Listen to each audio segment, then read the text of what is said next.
Hey folks, Doc here.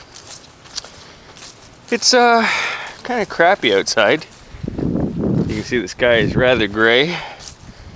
It's probably about 36 degrees or maybe 38 for our American brothers and sisters out there. Just a little above freezing. I'm kind of feeling it in my bones. It's wet, it's been raining all day. But today is a good day. Today is a game changer for myself. As some of you know, I've had some project plans on paper and a couple of parts floating around, some stuff I've put together for what is to become basically Mule 3. You know, bigger, better, badder, longer, uncut. Now the thing is I had an old Bolin chassis,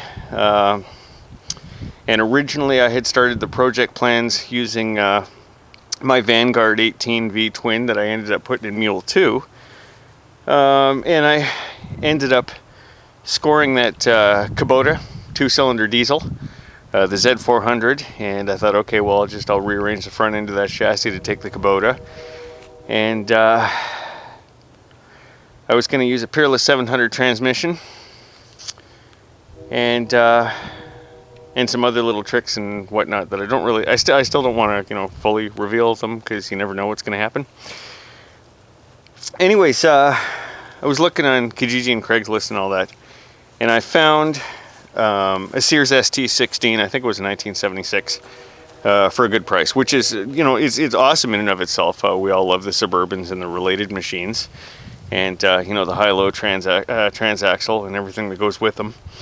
And you never ever see them around here, and certainly not for a good price. The asking price was $200. It was $300 on the first ad that I found, and I guess the guy knocked it down. He just wants rid of it. And I contacted him, talked to him, and didn't buy it.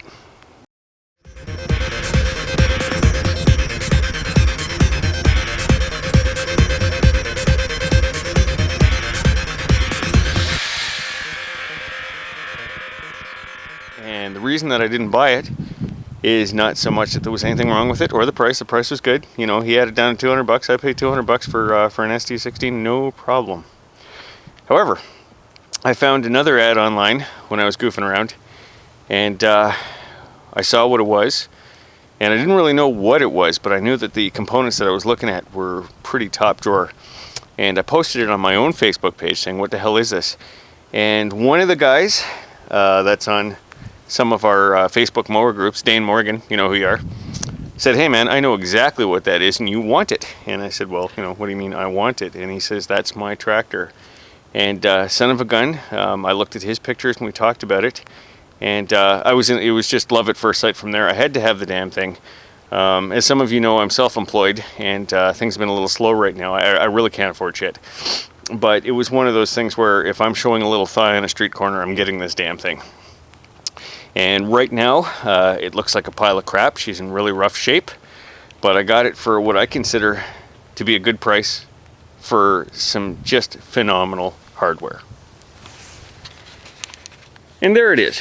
And what you're looking at is a mid to late 80s Bannerman.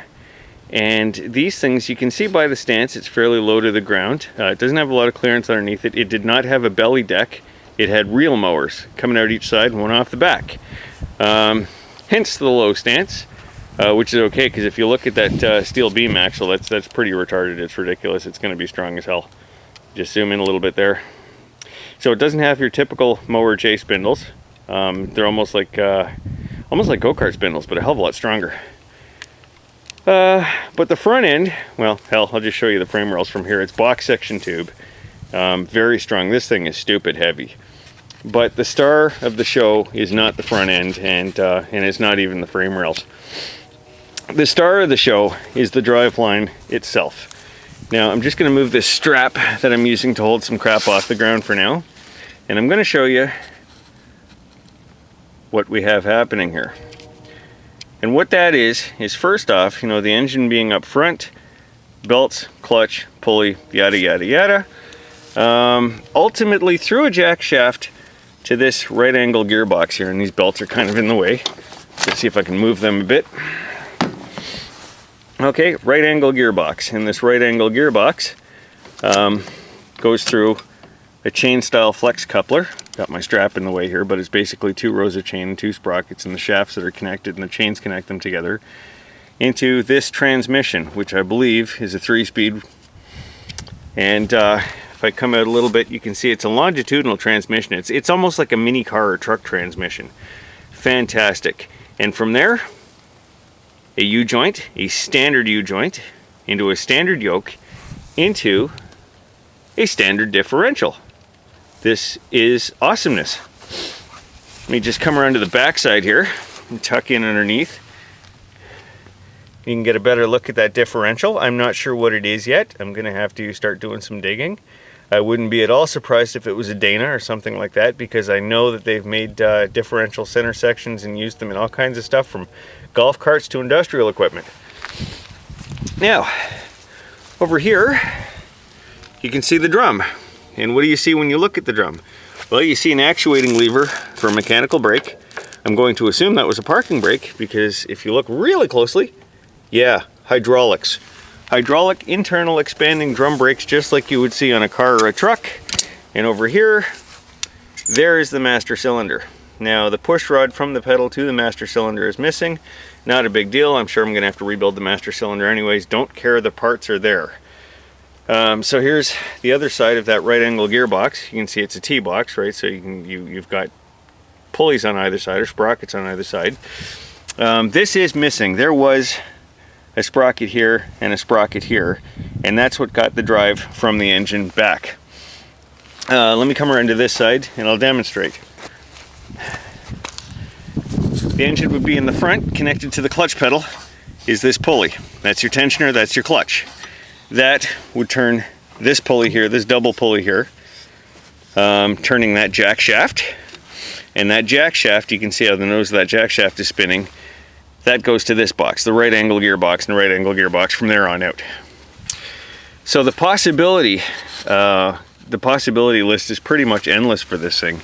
What an absolute phenomenal combination of parts I have to work with. Oh, the steering gear. Yeah, that reminds me. Check that out. That's got a steering box, like a proper box. How fantastic is that? There is like zero slop in it. It's kind of hard to show you right now. I'm just jiggling the steering wheel, and you can see the arm is moving, and I'm hardly moving the wheel at all. So I'm very, very pleased about this. If you look at the framing around the axle, that's it's pretty stout. They built this thing to last and to last and to last. And these were built and sold for commercial applications, golf courses and sod farms and stuff like that. And like I said, they had great big reel mowers hanging off, and one off each side and one in the back, I do believe. So there was no equipment suspended under the belly. But this is a game changer. So yeah, my Kubota diesel is going to go in this thing, and this gives me just an excellent base to build off. It doesn't get much better as far as I'm concerned. Now, you guys have heard me rant about the Honda 3813 and its automotive style plate clutch, and that would have been nice in an application like this. But all things considered, the belt clutch is going to do it. What's kind of neat about it is you can actually see it's a double groove pulley. So 2 belts. I was looking at pictures of Bannermans that I looked up online, and they did indeed use 2 B belts, 2 B section belts, which are your 5/8. Yeah, I've got a couple of them here that came with it, actually, B50. So if that doesn't hook up and grab, I'll be amazed. So there you have it, folks. You can see that the steering column is mangled and the steering wheel is mangled. I'll come around to the front. You can see it's got a pretty ugly bend in it. I don't know if this thing got rolled over at some point or another. The steering column, basically from the brace upwards, is shot. There's actually a break in there. You can see it's pretty much cooked. I'm not at all concerned about that. I can work with that. It's just a tube with a shaft in it. However, somewhere between the steering gear, the chassis, the jack shaft, the right angle gearbox, the transmission, and the rear end, oh my god, that rear end, somewhere between all of those parts is is a killer machine in the making. And you know what? I'd have to measure this thing out, but it is wide. This thing, from flange to flange with my old John Deere wheels on it, it did not come with rear wheels, but flange to flange with my own John Deere wheels on it, with the offset going inboard, it's got to be 5 feet wide. 1, 2, 3, 4, 5. Yeah, my shoes are near enough 12 inches, and this thing's got to be 5 feet wide at the back. Another nice feature is the front wheel hubs. As you can see, they're bolt-on wheels. I believe that to be a 4-on-4 pattern, with decent, high-speed serviceable bearings in there. There are 8-inch diameter wheels on it now. The wheels and tires are shot, but that makes it a bolt-on. I can smack 8x7 trailer wheels on there right now with my choice of 8-inch tires, 8-inch diameter rim diameter tires on there. So I don't have to do anything at all to the front end in order to be able to put on my choice of tires. That's really sweet. The rear is the common 5-on-5, 5-on-5 1/4, the Ford tractor pattern. That's really as good as it gets. There it is, folks. So yeah, the weather kind of sucks today, and we're getting into winter, and it's getting cold and it's getting wet. But today was indeed a very good day, and Mule 3 is going to be just killer. It's going to be a ridiculously heavy beast is what it's going to be, but with that Kubota diesel on there and a turbocharger that I acquired recently. Yeah, baby, you heard that. Yeah, Doc's going to be rolling some serious coal on a machine that I think is just going to make one hell of a kick-ass utility tractor. So y'all are going to have to stay tuned from that. I'm probably not going to get into that till the spring. I need to clean out my garage, and even then space is very, very limited. And I've got a couple of other projects that I want to get to that I've been meaning to get to, like General Mayhem, my racer. And so I guess when I get to her, and it's probably going to be spring. But stay tuned, because I think that's going to be a very interesting build. In the meantime, thanks for watching and subscribing and staying tuned and checking her out. And be sure to feed your adhesive addiction at Sulphur City Design. Thanks for watching.